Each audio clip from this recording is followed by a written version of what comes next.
إن الحمد لله نحمده ونستعينه ونستغفره ونعوذ بالله من شرور أنفسنا ومن سيئات أعمالنا من يهده الله فلا مضل له ومن يضلل فلا هادي له وأشهد أن لا إله إلا الله وحده لا شريك له وأشهد أن محمدا عبده ورسوله يا أيها الذين آمنوا اتقوا الله حق تقاته ولا تموتن إلا وأنتم مسلمون يا أيها الناس اتقوا ربكم الذي خلقكم من نفس واحدة وخلق منها زوجها وبث منهما رجالا كثيرا ونساء واتقوا الله الذي تساءلون به والأرحام إن الله كان عليكم رقيبا يا أيها الذين آمنوا اتقوا الله وقولوا قولا سديدا يصلح لكم أعمالكم ويغفر لكم ذنوبكم ومن يطع الله ورسوله فقد فاز فوزا عظيما وإن خير الكلام كلام الله وخير الهدي هدي محمد صلى الله عليه وسلم وإن شر الأمور محدثاتها وكل محدثة بدعة وكل بدعة ضلالة وكل ضلالة في النار أما بعد. Donc on commence aujourd'hui le cours 14 dans l'explication des fondements de la da'wa salafiyya, les principes et les bases de la da'wa salafiyya, et on avait expliqué juste avant de terminer la dernière fois que le rôle des savants dans l'islam et de ceux qui possèdent la science, il est établi sur trois bases, trois principes, trois fondements. Al-awwal dar'ul ghulu, de repousser l'extrémisme, ça c'est le premier point, de repousser l'extrémisme. Al-thani naqdul batil, deuxièmement c'est de détruire ou de réfuter la fausseté, tout ce qui est faux. Al-thalith, troisièmement, kashful jahl, c'est-à-dire de dévoiler l'ignorance, pour faire connaître aux gens la réalité de l'ignorance que les gens de l'égarement essaient de propager et les déformations qu'ils ramènent dans la charia. Donc ça c'est barakallahu fik. Donc ça c'est les trois points, les trois tâches, les trois rôles des hommes de science. D'accord? Premièrement, on a dit de repousser l'extrémisme dans toutes ces manifestations. Deuxièmement, de réfuter les faussetés et les mensonges. Et troisièmement, de dévoiler et de démasquer l'ignorance des gens qui déforment la religion. Donc le cheikh il cite les paroles d'un des grands savants de l'islam, le cheikh al-allama Siddiq Hassan Khan, un des mashaykh et des ulama, qui est né environ il y a de ça peut-être plus que 200 ans. C'est un cheikh, un grand savant de la région de, si je ne me trompe pas, c'est près du Pakistan ou de ces régions-là, dans ce coin-là. Siddiq Hassan Khan, et donc c'est un des mashaykh et des ulama qui défendaient le Coran et la Sunna dans cette région-là. Il dit dans son livre Ad-Din al-Khalis, dans le volume 3 à la page 261, en expliquant le hadith qu'on a mentionné, il dit يعني على الكتاب والسنة يحمله من كل جماعة آتية بعد السلف أهل العدل منهم الراوون له ينفون عنه تحريف الغالين أي تغيير المتجاوزين عن الحد في أمر الدين والتحريف تغيير وتبديل الحق باللفظ أو المعنى وانتحال المبطلين أي كذب أهل الأهواء والباطل والانتحال ومعناه أن يدعي شيئا لنفسه كذبا وتأويل الجاهلين الذين أولوه بغير علم أو فهم للآيات. Donc le cheikh il explique le hadith qu'on a cité la dernière fois, et puis on va le relayer de toute façon, c'est que c'est un hadith du prophète sallallahu alayhi wa sallam qui dit que dans chaque génération il y a des gens qui vont venir prendre la science des savants et la transmettre à l'autre génération. Et dans chaque génération, ce sont les gens qui possèdent l'honnêteté, la fiabilité, l'intégrité qui vont faire ce genre de choses-là. C'est ces gens-là qui vont aller étudier avec les hommes de science, qui vont prendre de cette science et puis qui vont la transmettre à la génération qui suit. D'accord? Et ça a toujours été comme ça depuis l'époque du prophète sallallahu alayhi wa sallam jusqu'à aujourd'hui. Et qu'est-ce qu'ils vont faire? Ils vont disons, rejeter ou, wa alaykum salam wa rahmatullah, purifier la religion de toutes les déformations qui ont été ramenées de la part des extrémistes, de la part des gens qui dépassent les limites. Le cheikh dit ceux qui ont changé la religion en exagérant, en dépassant la limite dans les questions religieuses et en déformant ou en changeant la réalité, soit en changeant les mots eux-mêmes ou en essayant de déformer sa signification. Donc il y en a qui déforment la religion de différentes manières. Il y en a qui déforment la religion en essayant de changer les mots eux-mêmes et de jouer avec. Ou bien il y en a d'autres, qu'est-ce qu'ils font? Ils essaient donc de changer, s'ils ne peuvent pas changer les mots eux-mêmes, ils essaient de changer la signification. Ils essaient de changer la signification de ces hadiths ou des versets dans le Coran. Et pour bien entendu, pour dévier les gens et pour les amener vers leurs idées à eux. وَانْتِحَالُ الْمُبْتِلِينَ, c'est-à-dire l'usurpation des imposteurs, hein, les mensonges des gens de bid'a. Le cheikh il dit ce sont les mensonges qui ont été inventés et ramenés dans la religion de la part des gens de la passion, des gens de l'innovation, des gens de bid'a, des gens de la fausseté, les imposteurs qui se font passer pour des savants alors qu'ils ne sont pas parmi eux.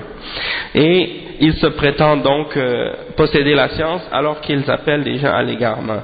Et les déformations des textes et les fausses interprétations des ignorants. Hein, ceux qui essaient de déformer la science et la compréhension des versets selon leurs innovations. Donc ça c'est une explication. Après le cheikh il dit وقال رحمه الله في نفس الكتاب. Donc le cheikh Siddiq Hassan Khan dans le même livre à la page 3 au volume 3 à la page 546 il dit وإنك إذا تأملت مباني هذا الحديث وبلاغته ومعانيه أيقنت أنه ليس له محمل يحمل عليه إلا أهل الحديث وعصابة السنة وجماعة التوحيد وأن جميع الألفاظ الثلاثة الجامعة لكل من عداهم لا يخرج عنها خارج عن المقلدة ولا من المتكلمة والمبتدعة على اختلاف أنواعها. Donc le cheikh il dit que dans ce passage là il dit si tu analyses ou si tu médites sur la construction de ce hadith qu'on a cité et sur son éloquence et sur ses significations, tu vas arriver à la conclusion certaine que tu ne peux pas prendre ce hadith là pour autre personne que pour les gens du hadith et sur les gens de la sunna et les gens qui sont sur le tawhid. C'est-à-dire la description qui est donnée des savants et de ceux qui transmettent cette science, elle ne s'applique qu'aux gens qui transmettent le hadith parmi les gens qui sont sur la sunna et sur le tawhid.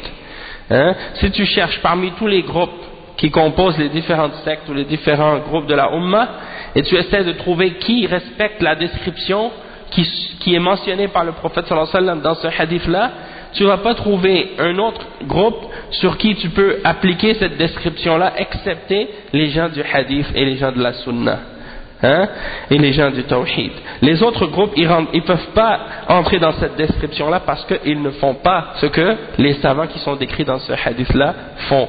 C'est-à-dire, tu regardes les gens qui font partie des autres groupes et des autres sectes, et tu vois qu'ils ne clarifient pas les déformations de ceux qui ont transgressé et exagéré dans la religion. Et de même qu'ils ne démasquent pas les imposteurs qui appellent à la bid'a et qui appellent à la fausseté, et de même qu'ils ne corrigent pas les fausses interprétations que les ignorants ont ramenées dans la religion. Tu ne les vois pas faire ce genre de choses. Hein? Au contraire, souvent ce sont eux qui ramènent des déformations et des falsifications et des changements dans la religion. Donc, tu ne peux pas l'appliquer excepté sur les gens du hadith et de la sunna et du tawhid. Et il dit, quand tu regardes les trois termes qui sont mentionnés, al-ghalin, al-mubtilin, al-jahilin, tu vois que ceux qui sont décrits dans cette catégorie-là, c'est nul autre que ceux qui font partie des groupes comme par exemple des muqallida. c'est-à-dire ceux qui veulent suivre la parole d'un savant aveuglément et qui le prennent comme si c'était une référence absolue, comme si c'était la vérité, que tu ne peux pas sortir de la parole d'un savant ou d'un cheikh ou d'un madhab, hein? Donc ils font le taqlid aveugle, ils suivent aveuglément les paroles de quelqu'un sans savoir sa preuve. Wal mutakallima, al mutakallima, c'est-à-dire les gens de kalam. Les gens de kalam, c'est-à-dire ceux qui utilisent la logique grecque, ou bien la dialectique, ou bien toutes sortes de ces méthodologies-là qui ont été ramenées par les Grecs, ou bien par les philosophes, pour essayer de définir et d'expliquer qui est Allah, c'est quoi la foi, et des choses de ce genre. Ils parlent de ces questions-là, non pas en se référant aux textes, et en utilisant ces textes-là comme étant la référence et la base pour comprendre la croyance et l'islam, mais ils ramènent les gens à leur logique à eux et à leur compréhension à eux. Ça c'est Ahlul Kalam, les gens de Kalam. Ils ont établi des principes et des règles basés sur la logique et la philosophie, puis ils essaient de comprendre et d'interpréter les textes selon ces principes-là. Et s'ils trouvent dans les textes des choses qui viennent en contradiction avec les règles qu'ils ont établies, ils disent, bon, dans ce cas-là, on ne prend pas ce texte-là, on ne prend pas ces hadiths, on ne prend pas ce verset. Ou bien, si on le prend, il faut le déformer, il faut changer sa signification pour que ça soit en accord avec les principes qu'on a inventés. Donc, c'est comme ça la voie des gens de Kalam, Allah al-Musta'an. Et les gens de Bid'ah également. Les gens de Bid'ah, c'est-à-dire les gens qui amènent des choses nouvelles dans la religion, soit dans la croyance, soit dans la pratique religieuse, ou bien dans les principes de la religion. Ils inventent des nouvelles formes d'adoration ou des nouvelles croyances. Wa alaykum salam wa rahmatullahi wa barakatuh. Yani donc, ça c'est les gens qui sont concernés par les descriptions qui sont mentionnées par le prophète sallallahu alayhi wa sallam dans ce hadith. قال الإمام الشعبي أهل السنة في الإسلام كالإسلام في الملل لذلك أئمة أهل السنة خيار الأمة. Donc ça c'est une parole qui est rapportée par l'imam Ibn Taymiyyah, Cheikh al-Islam, wa alaykum salam wa rahmatullah, dans Kitab al-Iman. Il mentionne donc les paroles de cet imam qui est l'imam al-Sha'bi, wa alaykum salam wa rahmatullahi wa barakatuh. Et l'imam al-Sha'bi c'est un parmi les grands imams du hadith et de la sunna, parmi les imams des salaf as-salih. Il dit que les gens de la sunna dans l'islam sont, si tu compares les gens de la sunna à l'intérieur de l'islam, c'est comparable à l'islam quand tu regardes par rapport aux autres religions. Hein? C'est comme par exemple, tu vois par exemple là maintenant dans le monde il y a plein de religions. Et l'islam c'est la vérité parmi toutes ces religions-là. Bon, maintenant Allah subhanahu wa ta'ala il te guide et tu deviens musulman, tu rentres à l'intérieur de l'islam. Maintenant, à l'intérieur de l'islam, il y a 71 sectes, ou plus même parfois.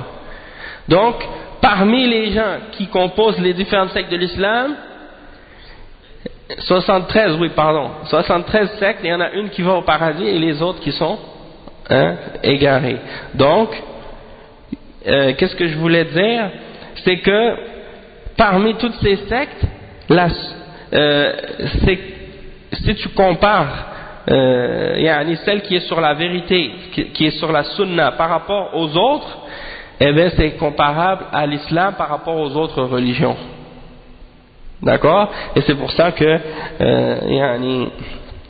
lorsque souvent on parle avec des musulmans qui sont convertis, des fois ils viennent de se convertir, ou bien des musulmans qui sont nés musulmans mais qui viennent de commencer à pratiquer la religion, c'est important de leur mentionner, de leur dire que maintenant que tu as découvert l'islam et que tu as trouvé l'islam, maintenant c'est pas fini, il faut pas s'asseoir puis dire ça y est, je suis sur la vérité, j'ai été guidé, tant que tu n'as pas trouvé la sunna et que tu n'es pas sûr que tu es sur la voie des salaf as-salih à l'intérieur de l'islam, sinon tu peux tomber dans plein d'autres voies d'égarement, et c'est pour ça qu'il y en a parmi les salafs, il y en a un exemple qui a été mentionné par les salafs, et je me souviens plus qui exactement avait mentionné cette parole, sauf que je me souviens de la parole elle-même.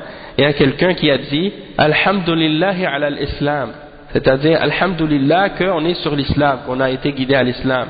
Et cet imam de la sunna lui a répondu alhamdulillahi ala sunna, c'est-à-dire alhamdulillah qu'on est dans l'islam, mais oublie pas de rajouter alhamdulillahi ala sunna, c'est-à-dire qu'on est sur la sunna à l'intérieur de l'islam. Sinon, si tu es dans l'islam, mais tu es sur la voie des Khawarij, ou la voie des Mu'tazila, ou la voie des Asha'ira, ou la voie des autres groupes et des autres sectes d'égarement comme les Soufis ou d'autres, eh bien, tu n'es pas encore sur la voie sauvée, et dans le groupe sauvé. Tu es encore sous la menace d'un châtiment d'Allah subhanahu wa ta'ala. Donc ça c'est un exemple de ce que dit ici l'imam al-Sha'bi. Puis ensuite il dit وَلِذَلِكَ أَئِمَّةُ أَهْلِ السُّنَّةِ خِيَارُ الْأُمَّةِ. Et c'est pour cette raison-là que les imams de Ahl al-Sunnah sont les meilleurs de la Ummah. Sont les meilleurs de la Ummah.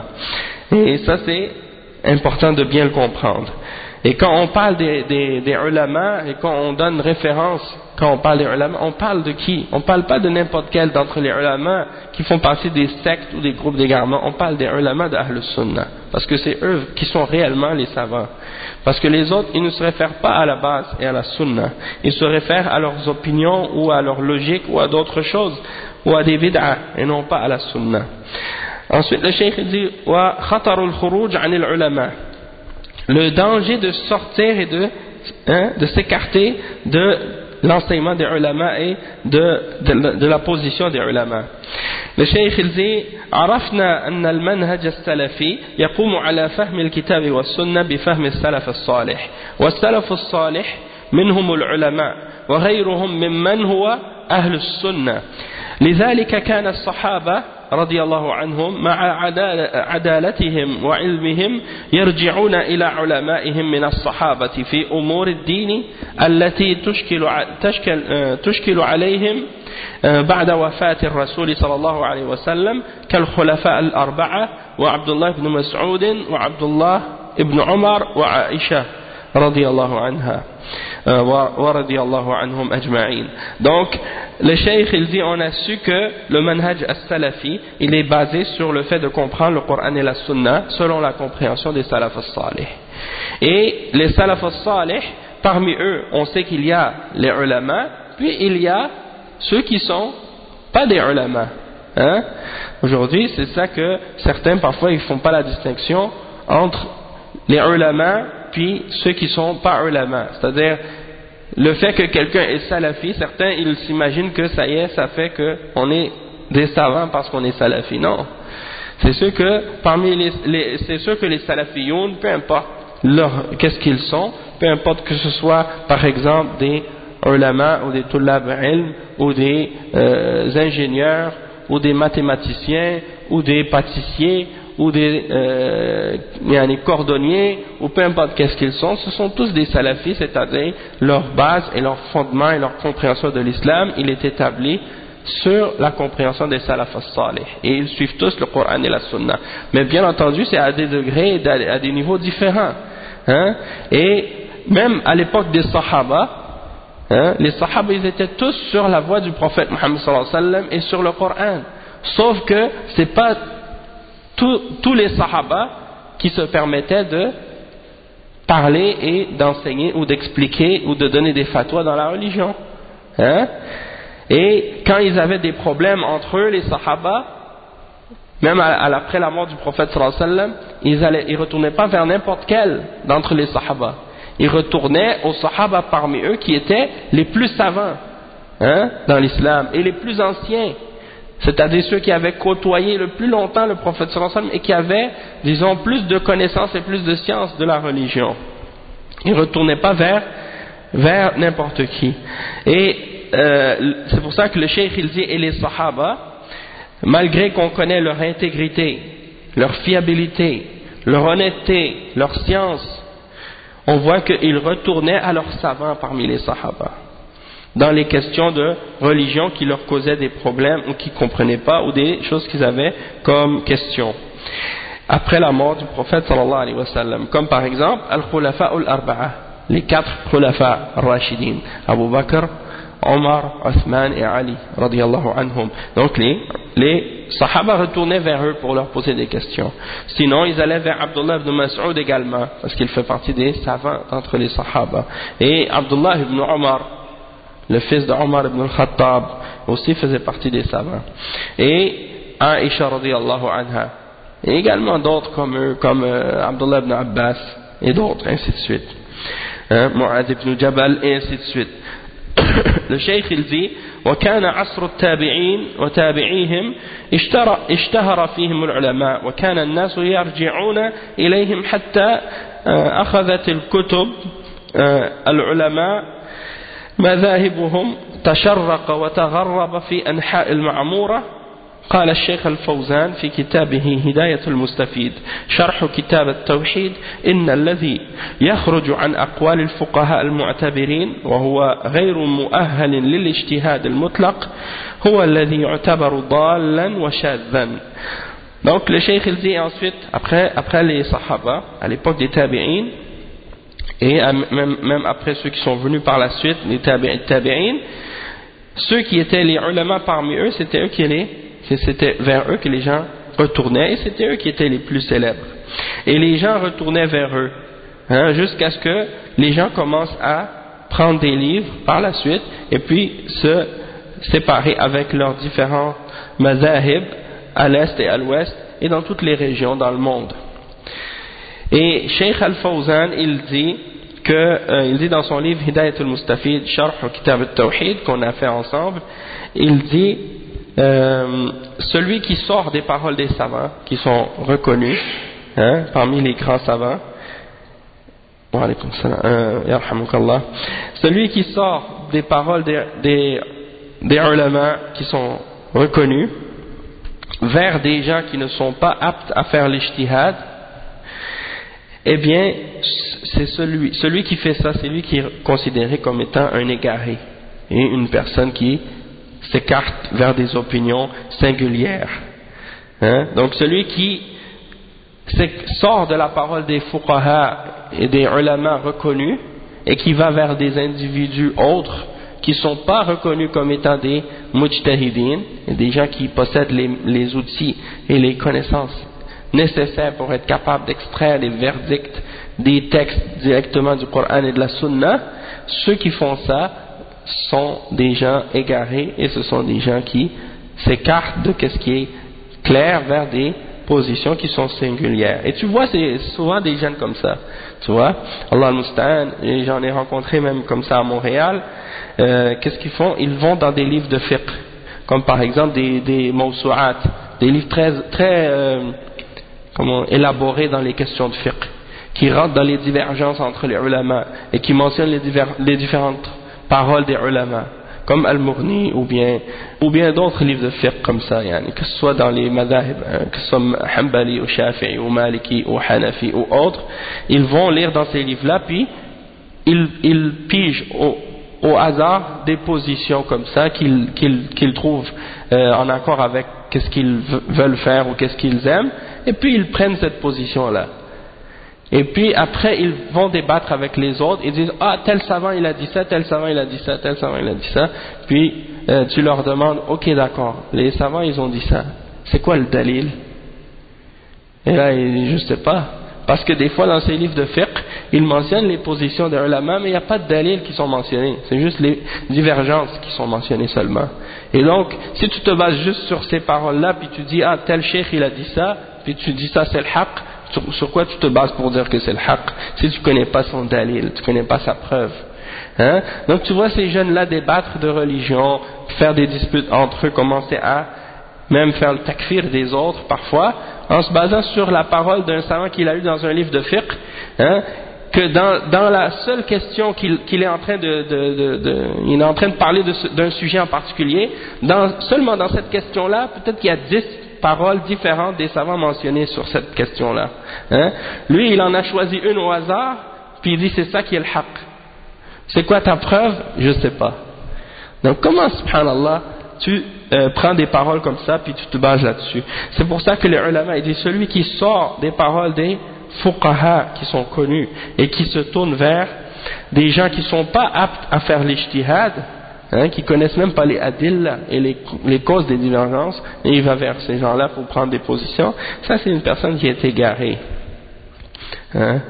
Et il dit وقال الشيخ الفوزان حفظه الله في كتاب الإجابات المهمة يجب احترام العلماء لأنهم ورثة الأنبياء والاستخفاف بهم يعد استخفافا بمقامهم ووراثتهم للنبي صلى الله عليه وسلم ومن استخف بالعلماء استخف بغيرهم من المسلمين فالعلماء يجب احترامهم لعلمهم ومكانتهم في الأمة وما من أحد استخف بالعلماء إلا وقد عرض نفسه للعقوبة والتاريخ خير شاهد على ذلك قديما وحديثا.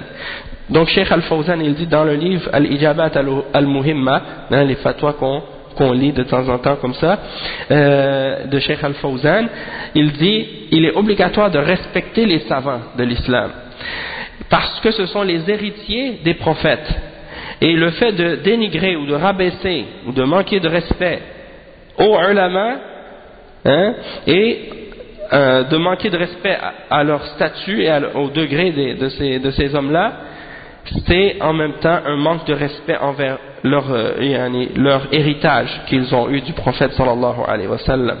Et quiconque manque de respect ou rabaisse les ulama, ça implique indirectement qu'il manque de respect envers tous les musulmans, puisque les ulama sont les plus hauts de cette umma, les meilleurs de cette umma.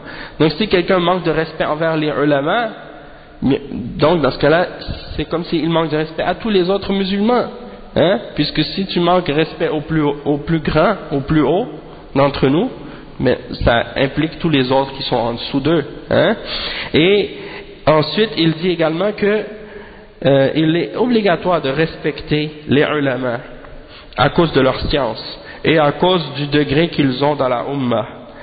Et il dit le cheikh qu'il n'y a personne qui rabaisse les ulama ou qui diminue leur importance, excepté que il y a un châtiment qui va l'atteindre dans sa personne. Excepté qu'il y a un châtiment qui va l'atteindre dans sa personne, une punition qui va l'atteindre dans sa personne. Et ça on l'a vu. Et ça on l'a vu même dans la réalité se produire pour beaucoup de personnes. Et parfois cette punition-là, c'est pas nécessairement une punition physique. Ça peut être une punition d'autres catégories aussi. Ça peut être une punition du fait que la personne devient égarée. Ça peut être une punition du fait que la personne elle quitte la pratique de l'islam, ou elle cesse de le faire, ou des choses de ce genre. Ça peut être toutes sortes de catégories de châtiments aussi. Et ça c'est quelque chose qu'on constate. Actuellement, les gens maintenant qui manquent de respect envers les hommes de science et envers les savants de l'islam, surtout parce que ce sont souvent des gens qui ont qui suivent des tendances et des idéologies politiques, et quand ils trouvent que les savants donnent des fatwas qui sont en contradiction avec ce que eux veulent, ils les dénigrent, ils les dénigrent et ils les rabaissent à cause de ça, parce que eux ils se croient plus intelligents et plus savants que les hommes de science. Mais ça on va expliquer ça plus en détail par la suite. Et le cheikh il dit que l'histoire, elle est le meilleur témoin de ce que je viens de dire dans le passé comme à l'époque actuelle, c'est-à-dire que ceux qui manquent de respect envers les ulama, ils ont un châtiment qui les atteigne par la suite. Des gens qui font le takfir des ulama. Il y a des jeunes là qui font le takfir des ulama.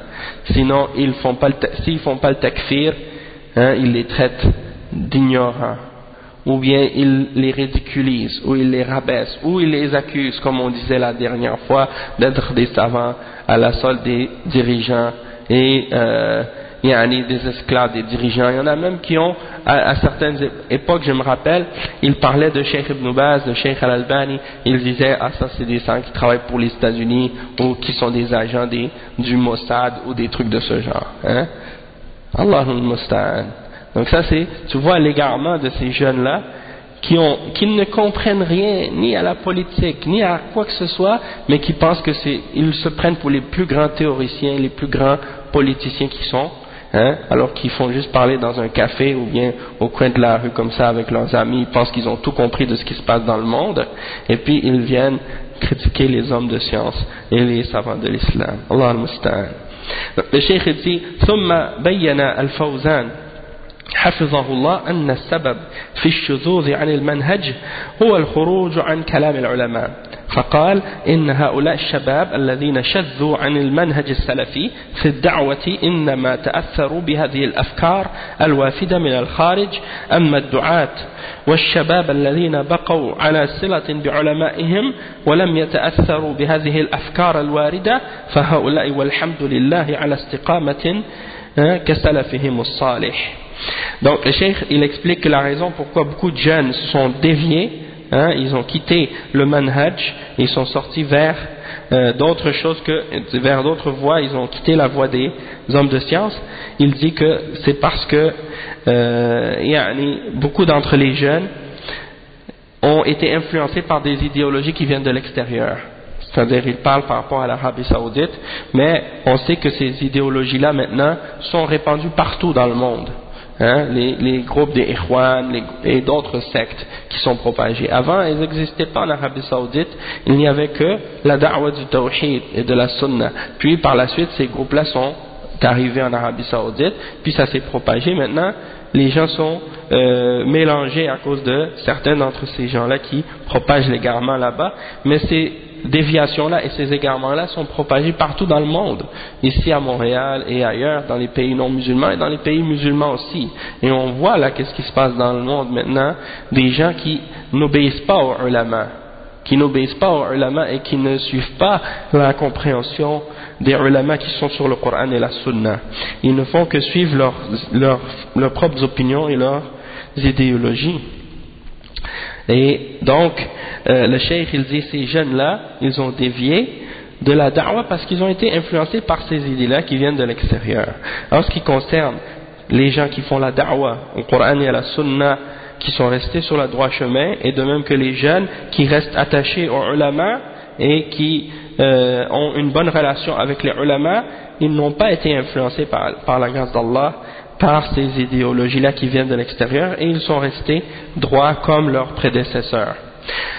Le cheikh il dit أقول لا يقع, c'est-à-dire Cheikh Al-Fawzan il dit لا يقع في أعراض العلماء المستقيمين وعلى الحق إلا أحد ثلاثة إما منافق معلوم النفاق وإما فاسق يبغض العلماء لأنهم يمنعونه من الفسق وإما حزبي ضال يبغض العلماء لأنهم لا يوافقونه على حزبيته وأفكاره المنحرفة.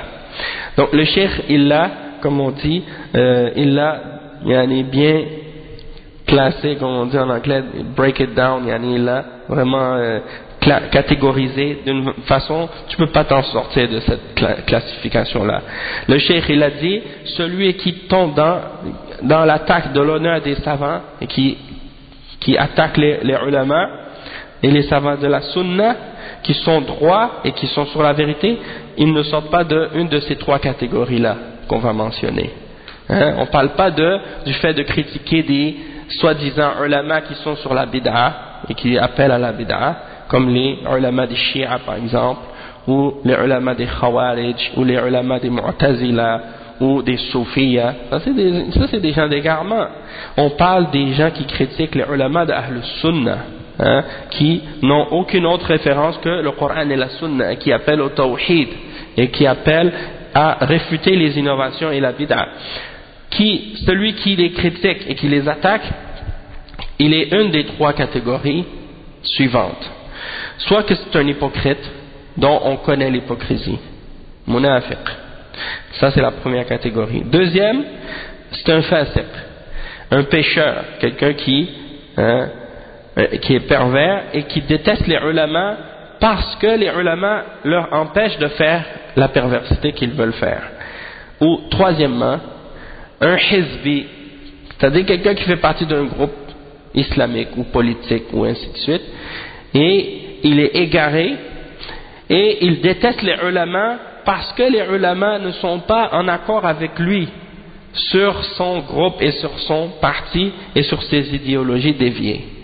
Donc tu vas voir par exemple, aujourd'hui ceux qui critiquent le plus les ulama, ce sont les gens de bid'ah. Que ce soit les khawarij, les jeunes qui font le takfir, tu les vois insulter les ulama et dire à leur sujet des paroles graves, même parfois dire qu'ils sont des kuffars. Et pourquoi ils font ça? Parce que les ulama refusent de faire le takfir comme eux, de déclarer n'importe qui kafir parmi les dirigeants juste selon leur désir et leur passion, sans retourner au fondement et au principe de la charia. Pour eux c'est pas compliqué faire le takfir, ils prennent un verset puis ça y est. وَمَنْ لَمْ يَحْكُمْ بِمَا أَنزَلَ اللَّهُ فَأُولَئِكَ هُمُ الْكَافِرُونَ. Ça y est, ils sont tous des kuffars. C'est pas compliqué. Pour les ulama c'est pas aussi facile que ça. Pour les ulama c'est pas aussi simple que ça. Le verset derrière il y a toute une compréhension, il y a plein de règles et de principes pour l'appliquer. C'est pas juste tu prends un verset comme ça tu l'appliques, ça y est c'est facile comme ils sont tous des kuffars.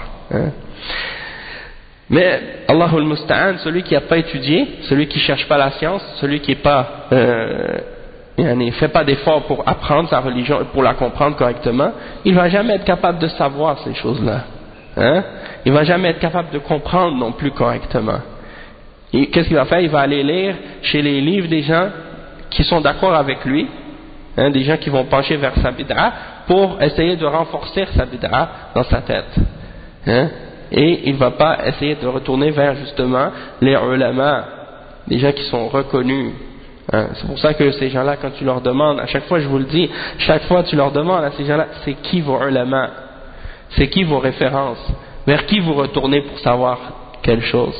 Et ils ne vont pas dire le nom, ils ne vont pas dire les noms. Pourquoi ils ne vont pas dire les noms? Parce qu'ils savent que les gens vers qui ils se retournent, eux ne sont pas des ulama. Ils ne sont pas considérés des savants par les savants eux-mêmes.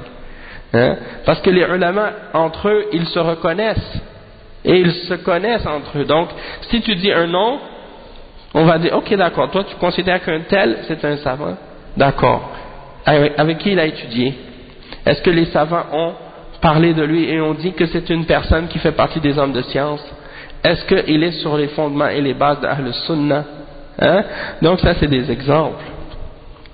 Parce que j'ai rencontré un jeune dernièrement, Allah Musta'an, pour lui il était convaincu que la personne qui l'écoute c'est le plus grand savant de l'histoire actuelle, c'est le plus grand savant de l'islam qui vit maintenant. Et lui il est dans le takfir et dans le soi-disant le djihad des terroristes là et tout, qui a rien à voir avec le djihad de l'islam, et il défend ces idéologies là et il parle contre ce que lui considère être une forme de wala pour les kuffars. Il pense que celui-là c'est le plus grand savant de l'islam. Puis quand tu lui dis mais avec qui il a étudié, je sais pas, il a étudié avec des ulama mais je connais pas leur nom. Subhanallah, comment tu prends ta religion comme ça de n'importe qui? C'est pour ça qu'on a dit la dernière fois inna hadha al-ilma din fanzuru amman ta'khudhuna dinakum. Cette science-là, c'est ta religion. Fais attention de qui tu la prends, de qui tu prends ta religion. Et donc, c'est pour ça que les hommes de science, alhamdoulilah, eux, ils disent, ah, mais vous prenez juste des savants qui sont connus, vous n'allez pas prendre des autres savants qui ne sont pas connus, puis qui sont aussi des grands savants. Subhanallah. C'est qui décide qui est un grand savant, qui n'est pas un grand savant? Si ce n'est pas les savants eux-mêmes qui peuvent être capables de distinguer entre ces choses-là. Donc le cheikh il explique, il dit que par exemple il y a des shubuhat qui sont propagés parmi les gens, surtout à l'époque actuelle. Maintenant on en entend plein comme ça. Ash-shubhatul ula adamu fiqhihim lil waqi'. Donc ils disent que les savants ils comprennent pas la réalité de ce qui se passe par le monde, dans le monde actuel. Ils comprennent pas les savants, c'est eux qui comprennent seulement. Eux ils comprennent, et les jeunes avec eux qui sont avec eux, ils comprennent qu'est-ce qui se passe dans le monde, toutes les complots, les ruses des kuffars, qu'est-ce que les kuffars sont en train de manigancer dans le monde comme stratégie, comme on dit les conspirations et tout ça. Eux ils ont compris tout ça parce qu'ils ont cherché sur internet puis ils ont découvert les plans de qu'est-ce que les kuffars préparent, comme si les kuffars allaient mettre leurs plans sur internet ou bien dans des livres qu'on vend dans les magazines du coin. En tout cas, moi je te dis que comme par exemple tous les gouvernements dans le monde, ils ont des services de renseignement, ils ont des groupes qu'on appelle des groupes d'intelligence qui font ils ont comme par exemple aux États-Unis il y a le Pentagone et il y a d'autres gens, eux la CIA, ces gens-là ils font des plans et des calculs pour voir qu'est-ce qu'ils vont faire dans le monde. Ils vont pas dire ça à tout le monde, ils vont pas dévoiler ça à n'importe qui, hein. Ça c'est des choses quand ils mettent sur leurs documents là secrets, ultra secrets ou des choses comme ça, personne ne peut le connaître sauf ceux qui sont concernés. Hein? Et il y a des informations secrètes entre les dirigeants puis leurs conseillers, même dans tous les pays il y a ça. Hein? Il y a des secrets d'État, il y a des choses comme ça. Ça c'est pas des trucs que tu trouves dans les magazines, dans les journaux, dans la télé ou bien à l'internet ou bien les trucs de ça. Ça ce que tu trouves là, souvent c'est que de la spéculation, que comme on dit des conjectures. Des gens qui s'imaginent qu'ils ont ils ont fait des calculs, des déductions par eux-mêmes pour essayer de comprendre des choses. Mais ça peut être vrai comme ça peut ne pas être vrai. Hein? Donc, c'est pas ça la compréhension de la réalité. Et de toute façon, comme on va le voir, le cheikh il va expliquer que la compréhension de la réalité en elle-même, elle n'est pas suffisante pour être capable de donner un verdict selon la charia. Tu peux avoir la meilleure compréhension de la réalité de qu'est-ce qui se passe autour de toi et malgré tout tu peux rien faire avec cette connaissance et avec cette compréhension-là. Pourquoi? Tu n'as pas la connaissance des règles de la charia. Hein? Et c'est ça que le cheikh il explique. Il dit لا بد هنا قبل الشروع برد هذه الشبهة وكشف عوارها من التنبيه عن أمور مهمة. Il dit avant de commencer à réfuter cette shubha, il faut comprendre certaines choses importantes. أولا أن الحكم على الشيء فرع عن تصوره فلا يمكن الحكم على أمر أو نزلة تقع في مكان إلا بعد تصورها بالكامل بكل تفاصيلها وهذا يكون بأحد أمرين. الأول معايشة هذه النازلة أو هذا الأمر عن قرب أو معرفة الوقائع معاينة والثاني عن طريق خبر الثقات الحريصين على نقل الواقع بدقة. Donc premièrement pour avoir un verdict à propos de quelque chose, eh bien il faut comprendre que ce verdict là va dépendre de notre conception de ce qu'on a de cette réalité. Plus notre réalité va être correcte, plus les informations qu'on a au sujet de cette réalité-là sont exactes, plus le verdict sera, Inch'Allah, exact aussi. Et tu ne peux pas faire un verdict sur une situation ou sur une chose ou sur une question qui se passe quelque part dans le monde, excepté après l'avoir compris complètement, dans tous ses détails. Hein? Et pour arriver à cette compréhension complète et à cette connaissance détaillée des choses, tu ne peux pas y arriver excepté par deux moyens, soit en ayant vu ou en ayant vécu cet événement, cette situation qui se produit de proche, ou bien en ayant connaissance des événements parce que tu les as vus, ou deuxièmement parce que tu as eu l'information qui t'a été transmise de la part des rapporteurs de cette information-là qui te la rapportent et qui sont vraiment motivés à vouloir transmettre la réalité avec précision, telle qu'elle est. Hein? Et donc ça c'est le premier point, qu'il faut, avant de faire un verdict sur quelque chose qui se passe, avoir la connaissance correcte de ce qui se passe. Et c'est pour ça que dans toutes les situations, justement quand il y a un grand événement qui se passe dans la Ummah et que les ulama doivent par exemple donner une fatwa sur une situation, hein, comme par exemple surtout quand ça a un rapport avec les questions militaires ou des choses politiques qui affectent la population tout entière, eh bien ils ont rapports et des conseillers qui font des études et des analyses, et ils sont au courant de beaucoup d'informations que le public ou la population en général ne peuvent pas connaître, parce qu'ils ont accès à des rapports, à des informations, à des études, à des informations que le commun des citoyens ne peuvent pas savoir. C'est pas des choses que tu vas entendre à la télé ou lire dans les journaux ou trouver sur internet en cherchant sur Google ou des trucs comme ça, donc ça c'est important. Et deuxièmement, أن العلم بالواقع يعني العلم بالحكم الشرعي فالنازلة يعرفها كل من وقعت عليه حتى ولو كان أجهل الناس ولكن من يعرف الحكم الشرعي لا شك أنهم أهل العلم بالكتاب والسنة.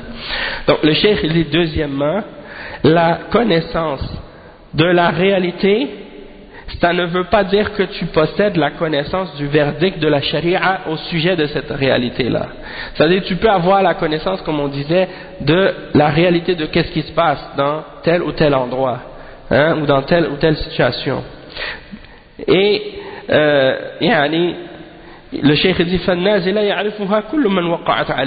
c'est-à-dire l'affaire, lorsque ça t'arrive à toi, le problème ou la situation, mais tu la connais, et tout le monde à qui ça arrive ou qui est présent au moment de cette chose-là, à cet endroit-là, il sait, il peut te décrire comment les choses se sont produites et qu'est-ce qui se passe, même si ce sont les plus ignorants parmi les gens qui ignorent la charia. Donc le fait de connaître la réalité de la description des choses, ça ne fait pas de toi quelqu'un apte à être capable d'émettre un verdict religieux sur une situation quelconque. Donc il n'y a pas de doute que celui qui connaît le verdict de la charia sur cette situation-là et sur cette chose-là, c'est uniquement les hommes qui ont la science du Coran et de la Sunna. D'accord? Donc ceux qui disent, on entend aussi beaucoup qui formulent ça d'une autre façon, ils disent pas les savants connaissent pas la réalité, mais ils disent par exemple les savants ils connaissent le texte mais ils connaissent pas le contexte. Ça j'aime ça ramener cet exemple-là à chaque fois parce que c'est un exemple de cette shubha mais dit d'une autre façon. Ils disent les savants eux ils connaissent le texte mais nous on connaît le contexte. Et des fois, pour essayer de rabaisser les ulama d'Ahl Sunnah, qu'est-ce qu'ils font? Ils disent, nous on ne prend pas des paroles des savants qui n'ont pas une connaissance ou une expérience du contexte européen ou du contexte nord-américain. En voulant dire, les savants qui ne sont pas ici ou qui ne sont pas venus vivre ici, on ne prend pas leur fatwa, parce qu'ils n'ont pas la connaissance de la réalité du contexte dans lequel on vit. On va juste prendre la science des gens qui sont ici. Et les gens qui sont ici, est-ce que ce sont des ulama? Non. Ils ne sont pas des ulama, ils n'ont pas la connaissance du texte. Donc eux ils disent, nous on va prendre ceux qui ont la connaissance du contexte seulement. On ne va pas retourner à ceux qui ont la connaissance du texte. Et eux ils prétendent que les ulama qu'on suit, ils n'ont pas la connaissance du texte, du contexte. Mais ça c'est facile dans ce cas-là. S'ils ne connaissent pas le contexte, on a juste à leur expliquer le contexte. Et une fois qu'on leur a expliqué en détail le contexte, ils vont nous donner le verdict selon qu'est-ce qui est dans les textes. Puisque sans la connaissance des textes, on ne peut pas arriver à un verdict, de toute façon. Donc celui qui a le plus grand manque à combler, c'est qui?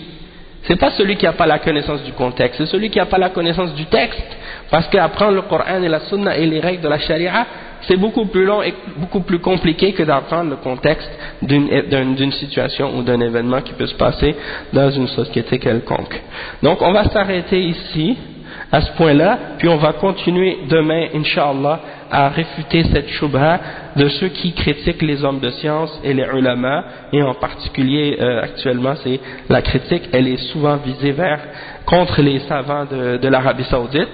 Tu les entends aussitôt que c'est un savant. Des fois, on dirait juste pour arriver, comme tu leur ramènes une fatwa des savants, puis eux, comme tout de suite pour la réfuter, c'est comme ah mais ça c'est un savant de l'Arabie Saoudite, comme si ça suffit pour dire que la fatwa elle est pas bonne, sans regarder les preuves du Coran et de la Sunna, sans regarder les arguments et si tu leur ramènes des preuves des autres ulama salafiyyin des autres pays comme du Yémen ou d'autres pays, là ils peuvent pas les accuser que ce sont des Saoudiens, Mais ils la rejettent pour d'autres raisons. Ah, ça, ce sont des ulama sultan, hein, des ulama de ci, de ça. Hein. Allah al-Musta'an. Bon, on va s'arrêter ici, Inch'Allah. T'as une question? Elle n'est pas suffisante. La connaissance de la réalité de qu'est-ce qui se passe dans ton entourage ou dans le problème qui se produit, c'est pas suffisant pour arriver à connaître est-ce que c'est halal, est-ce que c'est haram, qu'est-ce qu'on fait dans cette situation selon l'islam, selon le Coran et la Sunna, hein, comme qu'est-ce qui se passe en Égypte actuellement ou qu'est-ce qui se passe ailleurs dans d'autres pays musulmans. Ok, ça se passe, on sait qu'est-ce qui se passe, tout le monde a vu, tout le monde a entendu, mais qu'est-ce qu'on fait selon le Coran et la Sunna dans ces situations-là? Ça prend la connaissance du Coran et de la Sunna et de la compréhension des salafs. Donc on va s'arrêter ici, Inch'Allah. Subhanakallah wa bihamdik, ashhadu an la ilaha illa ant, astaghfiruka wa atubu ilayh. T'as pas compris? Ok.